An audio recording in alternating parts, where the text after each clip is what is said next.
RK मुशायरा media. एक मर्तबा बुलंद आवाज से दुरूद पाक पढ़े। अल्लाहुम्मा सल्ली अला सय्यदिना व मौलाना मुहम्मद व अला आलि सय्यदिना मुहम्मद व बारिक व सल्लिम। इलाही करम तू अगर करे, इलाही करम तू अगर करे, वो बात ज़बान से निकले जो दिल पर असर करे। बुजुर्गान मोहतरम, काबिल कदर हज़रात उलमा इकराम,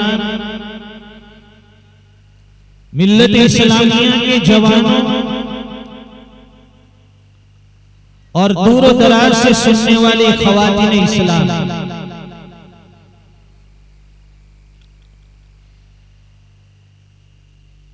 आज का ये शामियाना और आज की जलसे की ये रौनक इस बात की शहादत दे रही है कि इलाके का मारूफ और मशहूर इदारा और हम सब का महबूब मदरसा जामिया बैतुल उलूम का आज इजलास और मदरसे की मोहब्बत में जहां दूरो दराज से अकाबिर उलमा तशरीफ लाए, वहां माशाअल्लाह अवाम नास का भी एक ज़ब्त गफीर और इतना बड़ा मजमा है जिससे अंदाजा है कि आपको जामिया बैतुल उलूम से भी मोहब्बत है और अल्लाह के दीन से भी मोहब्बत है। इशा की नमाज के बाद से लेकर मुसलसल अकाबिर उलमा आपके पास तशरीफ लाते रहे और उन्होंने बड़े जोशीले अंदाज में, बड़ी जुर्अताना अंदाज में उन्होंने आपके सामने दीन हक को रखा और बेहतरीन खिताब फरमाया। मैं आपके सामने कोई जोशीली तकरीर नहीं करूंगा, मुझे आपसे अपना दर्द बांटना है, इसलिए कि आप मेरे भाई हैं, मैं आपका भाई हूं और भाई लोग आपस में अपना दर्द बांटते हैं।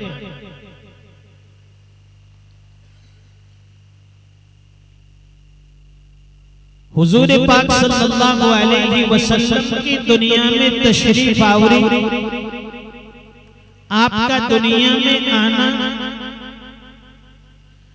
ये असल में इंसानों को इंसानों से मिलाने के लिए और फिर ईमान वालों को अल्लाह से मिलाने के लिए था। दुनिया में बसने वाला इंसान हुजूर पाक सल्लल्लाहु अलैहि वसल्लम के लाए हुए दीन को, आपके बतलाए हुए कलमे को पढ़ ले और फिर अल्लाह का चाहने वाला, अल्लाह की इबादत करने वाला बन जाए।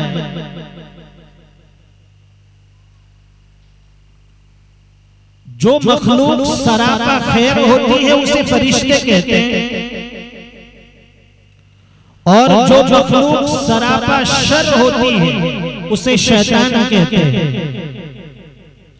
और जो खैर और शर का मजमुआ है उसे हजरत इंसान कहते हैं। फिर दस्तूर ये है कि जिस इंसान में खैर गालिब हो उसे अच्छा इंसान कहा जाता है और जिस इंसान में शर गालिब हो उसे बुरा इंसान कहते हैं। हुजूर पाक सल्लल्लाहु अलैहि वसल्लम ने मुसलमान की तारीफ बताई, मुसलमान किसे कहते हैं, मुसलमान की पहचान क्या है? फरमाया अल मुस्लिमु मन सलिमल मुस्लिमून मिन लिसानी व यदी। अल्लाह के नबी फरमाते हैं सच्चा पक्का कामिलुल ईमान मुसलमान वो है कि उसके हाथ से भी दूसरे मुसलमान महफूज हो, उसकी जबान से भी दूसरे मुसलमान महफूज हो। जरा अपने गिरेबान में पूछा कि बताइए दो चीजें जो हुजूर ने हदीस शरीफ में बताई हमारे अंदर मौजूद है। हमारी जबान से भी दूसरों को तकलीफ पहुंचती, हमारे हाथों से भी दूसरे लोगों को तकलीफ पहुंच रही है, फिर अपने आप को मुसलमान कैसे कहते हो? मुसलमान नाम के नहीं, मुसलमान काम के बनो।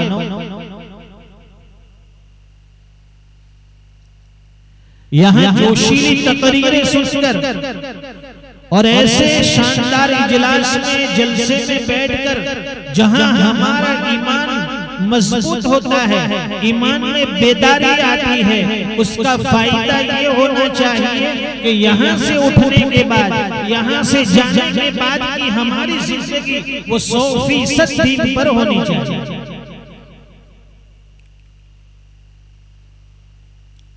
हमें लोगों की नाराजगी का बड़ा डर होता है कि फुला नाराज हो जाएगा, फुला रिश्तेदार नाराज हो जाएगा, फुला मेहमान नाराज हो जाएगा, फुला महल्ले वाला नाराज हो जाएगा।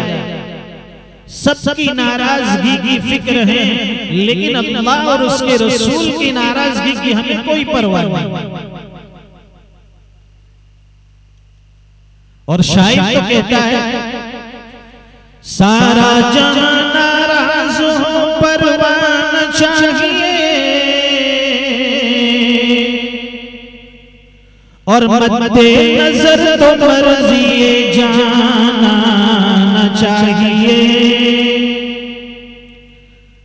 बस इस नजर से देख के तू कर ये फैसला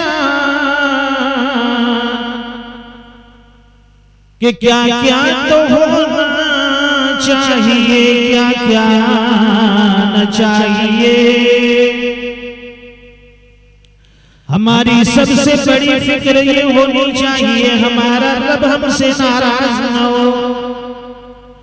जिस रब ने हमें पैदा किया, जिस रब ने हमें जिंदगी अता फरमाई, जिस रब का हम दाना पानी खाते हैं, जिसने सांस लेने का मौका दिया, जिसने ये कायनात बनाई, हमारे माँ बाप को बनाया, हमारे लिए रिश्तेदारी बनाई, ये दुनिया का शामियाना सजाया, दुनिया में तरह तरह की नेमतें हमारे लिए बनाई।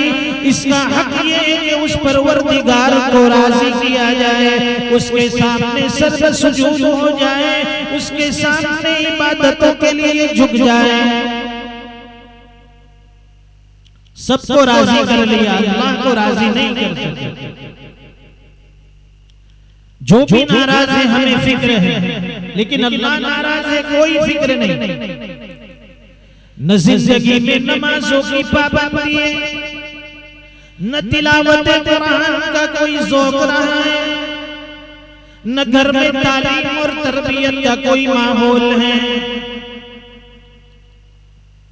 मियाँ सुबह उठता है, जॉब पे चला जाता है, और बीवी घर में दिन भर काम काज करती है। पूछते हैं भाई दिन का क्या हाल है आपके घर में, तो कहते हैं कि फुर्सत नहीं मिलती, खाने कमाने पकाने में वक्त गुजर जाता है। क्या कब्र में ये जवाब दोगे?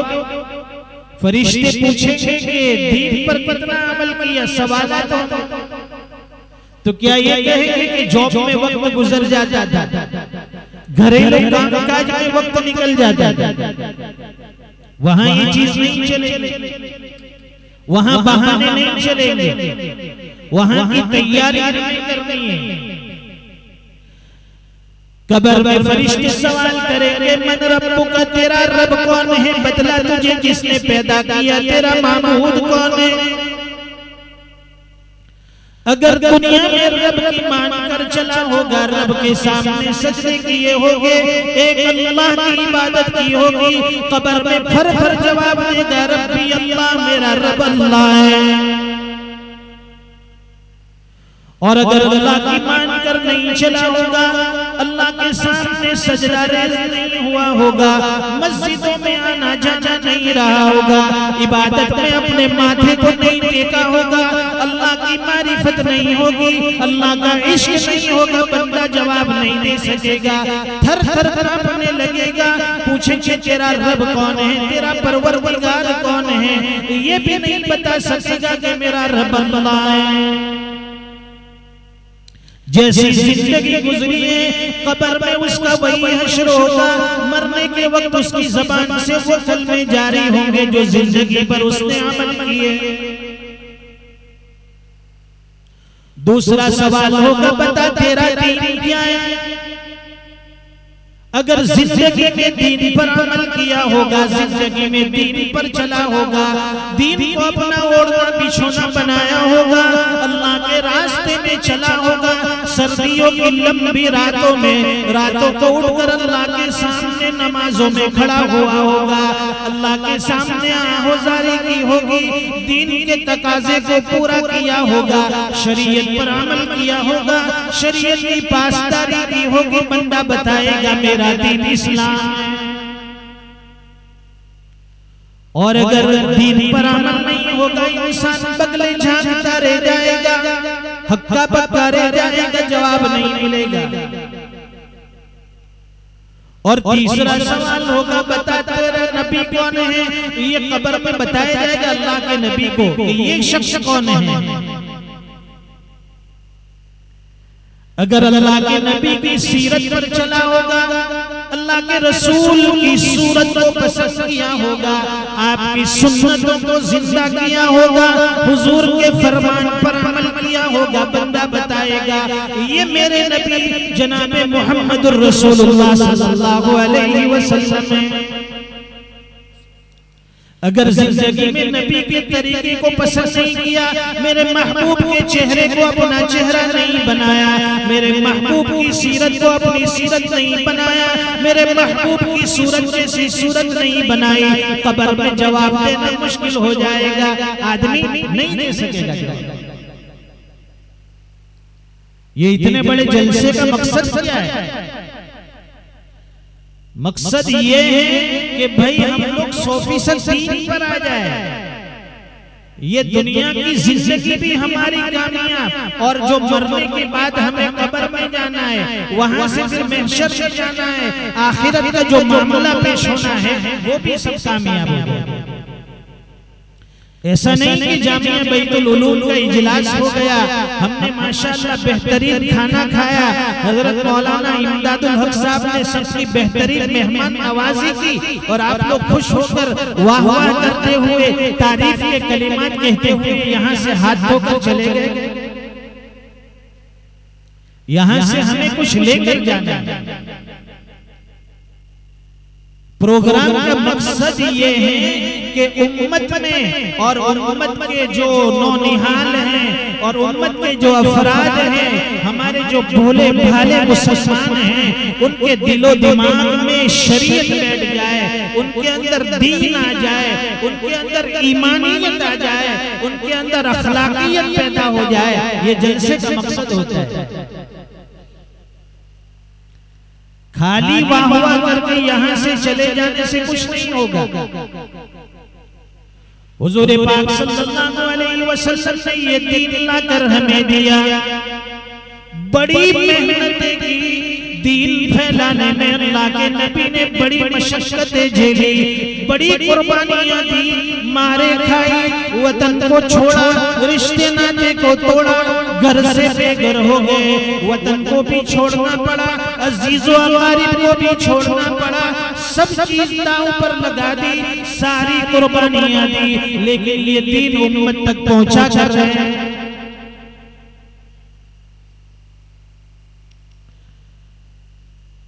ताइफ की तरफ हुजूर पाक सल्लल्लाहु अलैहि वसल्लम दावत मिशन लेकर चले। मक्का वालों ने नहीं सुनी, हुजूर ने दावत दी, या अय्युहन्नास क़ूलू ला इलाहा इल्लल्लाह तुफ्लिहून। हुजूर पाक सल्लल्लाहु अलैहि वसल्लम ने फरमाया, ऐ लोगों ला इलाहा इल्लल्लाह पढ़ लो कामयाब हो जाओगे। कितनी प्यारी बात बताई, कितनी सादा, कितनी सिंपल, कितनी सच्ची बात है। ला इलाहा इल्लल्लाह पढ़ लो कामयाब हो जाओगे। और हम कामयाबी कहाँ ढूंढते? बाजारों में हम कामयाबी तलाश करते हैं, मार्केटों में घूमकर तरक्की तलाश करते हैं, स्कूल कॉलेज में जाकर हम लोग डिग्रियां लेकर सोचते हैं कामयाब हो जाएंगे। कामयाबी वहां नहीं मिलेगी, कामयाबी अल्लाह के दीन में मिलेगी, अल्लाह के घर में मिलेगी। रोजाना मुअज्जिन मस्जिद से 5 वक्त हमें निदा देता है, बुलंद आवाज से हमें सदाएं लगाता है। अल्लाहु अकबर, अल्लाहु अकबर, अल्लाह सबसे बड़ा है, अल्लाह सबसे बड़ा। हमने प्राइम मिनिस्टर को बड़ा समझ लिया, हमने सेठ लोगों को बड़ा समझ लिया, कारखानेदारों को बड़ा समझ लिया, जमीन जागीर वालों को हमने बड़ा समझ लिया, अमीर रईस लोगों को हमने बड़ा समझ लिया। लेकिन मुअज्जिन कहता है कोई बड़ा नहीं। अल्लाहु अकबर, अल्लाहु अकबर, अल्लाह सबसे बड़ा है, अल्लाह ही सबसे बड़ा है। और फिर सदा देता है, हय्या अलस्सलाह, आओ नमाज की तरफ, आओ अल्लाह के दरबार की तरफ, आओ दीन मतीन की तरफ। हय्या अलल फलाह, आओ कामयाबी की तरफ। तो कामयाबी कहाँ मिलेगी? अल्लाह के घर में मिलेगी। कामयाबी कहाँ मिलेगी? दीन मोहम्मदी में मिलेगी। बाजारों में, मार्केटों में, फैक्ट्रियों में, दुनिया में घूम फिर कर कामयाबी मिलने वाली नहीं। और ये मदारिस इस्लामिया हैं, उसमें यही सिखाया जाता है कि उम्मत के नौनहालों को यहाँ लाया जाता है, उन्हें सिखाया जाता है कि सबसे बड़ा कौन? अल्लाह। उसके दिल दिमाग में ये चीज उतारी जाती है, उसके अकाइद को, उसके ईमान को पहले दिन से मजबूत किया जाता है। अगर हमारे पास सारी चीजें हो लेकिन ईमान ना हो, इस्लाम ना हो, तो फिर क्या काम है? हुजूर पाक सल्लल्लाहु अलैहि वसल्लम ताइफ की तरफ गए। उम्मीद थी कि मक्का वालों ने मेरी बात नहीं मानी, मेरी दावत को कबूल नहीं किया। हो सकता है कि ताइफ वाले मेरी दावत कबूल कर ले, अल्लाह के दीन को कबूल कर ले, अल्लाह के लाए हुए कलमे को पढ़ ले। इस उम्मीद से हुजूर पाक सल्लल्लाहु अलैहि वसल्लम ताइफ तशरीफ ले गए। लेकिन ताइफ वालों ने भी वही सलूक किया जो मक्का वालों ने किया था, जो मुशरिकीन ने किया था। हुजूर पाक सल्लल्लाहु अलैहि वसल्लम के साथ बड़ी गुस्ताखी की, बड़ी बेअदबी की, आपके ऊपर पत्थर बरसाए, आपकी नालें मुबारक, आपकी जूतियां मुबारक लहू से तर हो गई। जूतियां खोना लो।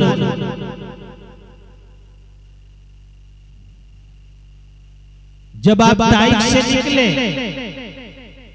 तो अल्लाह की तरफ से हुक्म मिला कि ये पहाड़ों का फरिश्ता है, ये पहाड़ों की खिदमत पर मामूर है। आप सिर्फ इजाजत दें तो ताइफ वालों की यानी ताइफ जो बस्ती है उस बस्ती को इन दो पहाड़ों के बीच में मसल कर उसे फना कर दे, उसे नेस्तनाबूद कर दे। हुजूर पाक सल्लल्लाहु अलैहि वसल्लम ने फरमाया कि नहीं, अगर ये लोग ईमान नहीं लाए, मुझे उम्मीद है कि इनकी नस्ल में से लोग ईमान लाएंगे, कलमा पढ़ेंगे। वमा अरसलनाका इल्ला रहमतल लिल आलमीन, कि अल्लाह ने मुझे रहमतुल लिल आलमीन बनाकर भेजा है, अजाब देने वाला बनाकर नहीं भेजा। आपने फरिश्तों को इजाजत नहीं दी, इसलिए शायर ने बड़ी अच्छी बात की। वो कौन सा नबी जो आसी को कमली में अपनी छुपा ले, जो दुश्मन को भी जख्म खाकर दुआ दे, जो आसी को कमली में अपनी छुपा ले, जो दुश्मन को भी जख्म खाकर दुआ दे, उसे और क्या नाम देगा ज़माना, वो रहमत नहीं है तो फिर और क्या है।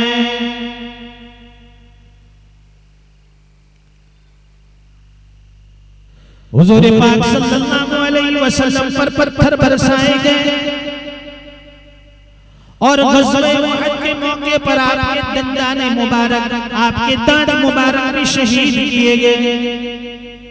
एक सहाबी ने अर्ज किया, ए अल्लाह के रसूल, इनके लिए बद्दुआ कर दीजिए। अल्लाह के नबी ने फरमाया कि मैं बद्दुआ नहीं करूंगा, बल्कि दुआ दी, अल्लाहुम्मा हदी कौमी फइन्नहुम ला यअलमून, कि अल्लाह मेरी कौम को हिदायत अता फरमा, इसलिए कि वो मुझे नहीं जानते। तो जिन लोगों ने जुल्म किया, जिन लोगों ने दंदाने मुबारक शहीद किए, बजाय बद्दुआ के दुआएं देना, ये मेरे महबूब सल्लल्लाहु अलैहि वसल्लम की इम्तियाजी शान है। आपने हमेशा लोगों को दुआएं दी, वही अखलाक हमें पैदा करने की जरूरत है, वही तालीमात हमारे अंदर लाना जरूरी है। ये मदारिस के जो जाल बिछे हुए हैं चारों तरफ, इसमें यही तो सिखाया जाता है, इसमें यही तो पढ़ाया जाता है। लोग पूछते हैं कि मदरसे में क्या होता है, मदरसे में क्या सिखाया जाता है, वहां क्या पढ़ाया जाता है। आकर देख लीजिए, हमारे मदरसे 24 घंटे दरवाजे खुले हैं, वहां आपको कोई हथियार नहीं मिलेगा, वहां आपको किसी चीज की ट्रेनिंग नहीं मिलेगी, वहां सिर्फ होगा तो तालीम और तरबियत मिलेगी। मदरसे का मकसद यही है, अल्लाह के बंदों को अल्लाह के साथ जोड़ना। और उम्मत में जो जहालत है, दीन से दूरी है, उस दूरी को दूर करना, यानी दीन के करीब करना। माशाअल्लाह आपके इलाके में सुना है कि कई मदारिस चल रहे हैं और मुसलमानों का एक बड़ा इलाका भी है, और हकीकत में यहाँ आने के बाद अंदाजा हुआ कि माशाअल्लाह एक बड़ी तादाद में यहाँ पर मुसलमान आबाद हैं।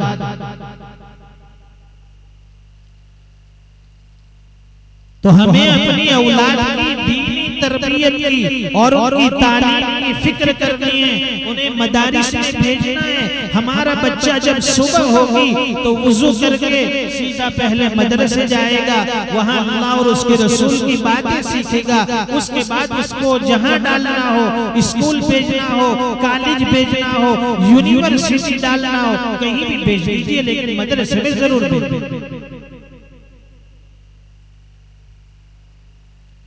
तो हुजूर पाक सल्लल्लाहु अलैहि वसल्लम की तालीमात, हुजूर पाक सल्लल्लाहु अलैहि वसल्लम की तशरीफ आवरी का मकसद यही है कि उम्मत दीन पर आ जाए, अल्लाह के बंदे जहन्नम से दूर होकर जन्नत में दाखिल होने वाले बन जाए। जब मुशरिकीन मक्का ने जुल्म सितम किया अल्लाह के नबी पर, सहाबाए किराम पर, तो आपने फरमाया कि मेरा कसूर क्या है, मेरा जुर्म क्या है, ये मुसलमानों का जुर्म क्या है। वो तो सिर्फ इतना कह रहे हैं कि अल्लाह के बंदो, तुम जहन्नम के गड्ढे की तरफ जा रहे हो, वहां से पलट आओ और जन्नत की तरफ चले जाओ। बस इतनी दावत दे रहे हैं, इतना पैगाम अल्लाह का आप तक पहुंचा रहे हैं। यही दावत लेकर हमें भी चलना है और इसी दावत को अपना ओढ़ना बिछोना बनाना है।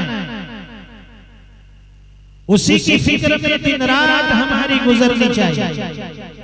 ये मुबारक महीने शुरू हो गए, इबादत के माह आ रहे हैं, मुबारक अय्याम करीब आ रहे हैं। अभी से अपने आप को तैयार करें, अभी से अपने काम को आगे पीछे कर ले, अभी से अपने आप को फारिग कर ले, अभी से ऐसे माहौल में आ जाए कि हमारे लिए आने वाले अय्याम, आने वाले दिन और आने वाले मुबारक महीने जिसमें अल्लाह की रहमतें बरसती होगी, जिसमें अल्लाह की तरफ से इनामात की बारिश होती होगी, जहाँ मग़फ़िरत का आम ऐलान होता होगा, जहाँ अल्लाह की तरफ से बख्शिश का ऐलान होता होगा, उस महीने के आने से पहले अपने आप को ऐसा लायक बनाए, अपने आप को इसका मुस्तहिक बना ले।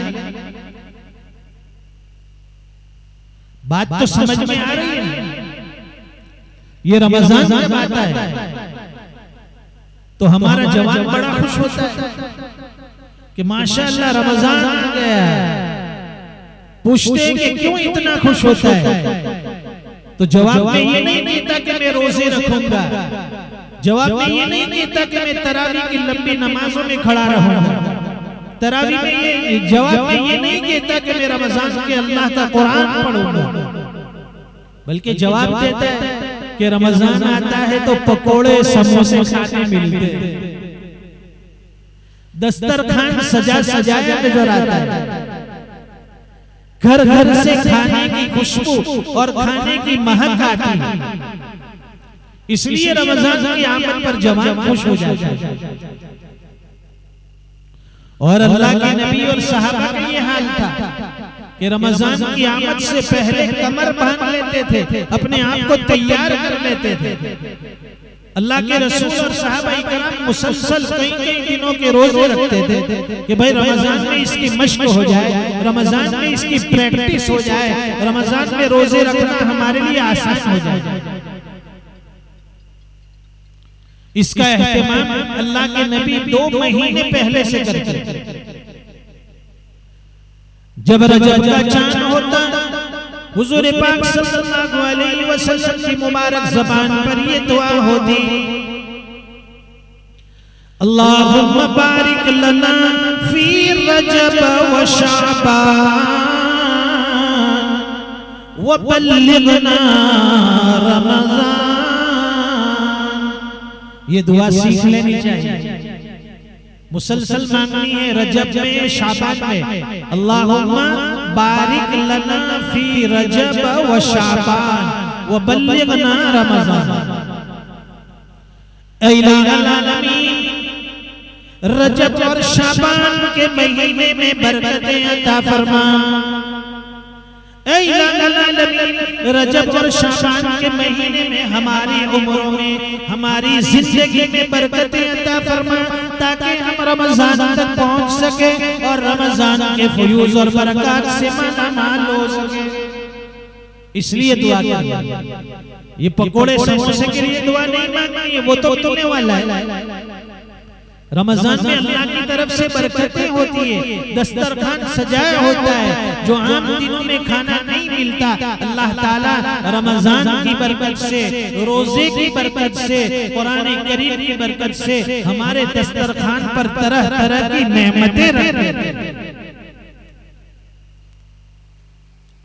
और इस महीने में नेकियां भी आसान हो जाती है, क्योंकि शयातीन को कैद कर लिया जाता है और इंसान के दिल नरम हो जाता है। जो आम दिनों में नमाजें नहीं पढ़ता, रमजान में वो भी मस्जिद में आए। जो आम दिनों में कुरान करीम नहीं उठाता, अल्लाह के इस पाकीज़ा कलाम को वो सीने से लगाएगा, आंखों से लगाएगा, जबान से बोसा देगा और वो भी अल्लाह के कलाम को पढ़ना शुरू कर देगा। मेरे रब का कलाम है, रमजान का महीना है, मैं इसकी कदर कर लूं, मेरी आखिरत बन जाए, मेरी जन्नत बन जाए। वक्त भी काफी हो गया है और बहुत से उलमा से आपने बेहतरीन किताबात सुने। आखिर में जो आता है यहाँ कुर्सी पर, उसका काम होता है दुआ करना। लेकिन ये तो मेरी खुशकिस्मती समझो कि हजरत मौलाना इमदादुल हक साहब ने मुझे इजाजत दी कि चंद मिनटों के लिए तुझे भी कुछ कहना है, तुझे भी अपना सबक सुनाना है। मैं भी अपना भूला हुआ सबक सुनाने के लिए यहाँ थोड़ी देर के लिए बैठ गया हूँ। हम लोग दुआ करते हैं अल्लाह ताला इस इदारे को, जामिया बैतुल उलूम को दीन दूनी रात चुगली तरक्कियात के आला से आला मीनार तक पहुँचाए। अल्लाह ताला तरक्कियात की मंजिलों तक इसे पहुँचाए, इसके फैज़ को आम व ताम फरमाए। हजरत मौलाना इस्लामुल हक साहब रहमतुल्लाहि अलैह का ये चमन, ये गुलिस्तान, इसकी खुशबुएं चारों तरफ महक रही है, चारों तरफ फैल रही है और लोग यहाँ से इस्तेफादा कर रहे हैं। माशाअल्लाह इदारे के साथ अवाम भी जुड़े हुए हैं। हजरत मौलाना इमदादुल हक साहब और आपके यहाँ के असातिज़ा, यहाँ गाँव के हजरात की भी काफी मेहनतें हैं, इदारे को सपोर्ट करते हैं, मदरसे का ताउन करते हैं, मदरसे के साथ जुड़े हुए हैं। अल्लाह ताला हम सबको इदारे की मोहब्बत नसीब फरमाए। ये मौलाना इमदादुल हक साहब जो है, उनकी हाँ में हाँ मिलाना। कहते हैं ना कि भाई खुद नेकी करो, नेकी नहीं कर सकते तो जो नेकी कर रहा है उसके साथ हाथ बटाओ। कश्ती ये चला रहे हैं, माशाअल्लाह बहाव में कश्ती चल रही है, नेकियां लोग बटोर रहे हैं। मौलाना की इस लगाई हुई कश्ती में हमें भी बैठ जाना है, सवार होना है, ताकि हमारा भी बेड़ा पार हो जाए, पुल सिराज से हम भी आसानी से गुजर जाए, कब्र के सवाल जवाब हमारे लिए भी आसान हो जाए, जन्नत का दाखिला हमें भी आसानी से मिल जाए। जहाँ ये हाफिज कुरान क़यामत के दिन जन्नत में जाएंगे, यहाँ हाफिज कुरान अपने मरहूमीन को, अपने वालिदैन को जन्नत में ले जाएंगे। वहाँ ये हाफिज कुरान आप लोगों को भी जन्नत में ले जाएंगे, मुझे भी ले जाएंगे। इसलिए कि हमने मदरसे से मोहब्बत की, हमने यहाँ के असातिज़ा से मोहब्बत की, हमने यहाँ के तलबा से मोहब्बत की, इदारे को अपना इदारा समझा, हर एतबार से इसका ताउन करते रहे और इदारे की हर चीज को अपनी दिलो जान से और मोहब्बत से अपना समझा, इदारे के साथ लगाव लगाया, इदारे के साथ अपनाइयत की। अल्लाह ताला इसका अज्र हम सबको अता फरमाएंगे। तो इंशाअल्लाह आप सब हजरात हजरत मौलाना के इस इदारे के साथ जुड़े हुए हैं। कितने हजरात जुड़े हैं माशाअल्लाह, अल्हम्दुलिल्लाह सारे लोगों ने हाथ उठाया। ये सब जन्नती चेहरे नजर आते हैं। जिस तरह अल्लाह ने यहाँ दुनिया में यहाँ बैतुल उलूम के सामने हमें बिठाया, अल्लाह करे कि जन्नत में भी इसी तरह हम सब आपस में बैठने वाले बन जाए। अल्लाह ताला हम सब के लिए जन्नत का दाखिला आसान करे। माशाअल्लाह बहुत अच्छा प्रोग्राम रहा, निजामत भी बेहतरीन रही, तरबियत भी अच्छी रही, तालीम भी अच्छी रही। असल में यहाँ की आज की हाजिरी जो हमारे शायर इस्लाम हरदिल अजीज हमारे मुशफिक और मोहसिन हजरत कारी कमरुल इस्लाम कमर साहब, उन्होंने हजरत मौलाना इमदादुल हक साहब जामिया बैतुल उलूम और आपके इस इलाके इस गांव की तरफ से उन्होंने मुझे बहुत मुखलिसाना पुरखुलूस दावत पेश की कि भाई हमारे बैतुल उलूम का इजलास है, हजरत मौलाना इमदादुल हक साहब ने याद किया है जामिया बैतुल उलूम और इस बस्ती वालों ने आपको याद किया है, यहाँ आना है, यहाँ हम लोगों से मिलना है, यहाँ हाजिरी जरूरी है। मैंने सोचा कि चलो इस चलती नाव में मैं भी सवार हो जाऊं, उंगली कटा के मेरा भी शहीदों में नाम आ जाए, इस गर्ज से मैं यहाँ हाजिर हुआ हूँ। अल्लाह ताला आज की इस हाजिरी को कबूल फरमाए, आप हजरात की मोहब्बत की मुझे कदर अता फरमाए। व आखिर दावाना अनिल हम्दुलिल्लाहि रब्बिल आलमीन।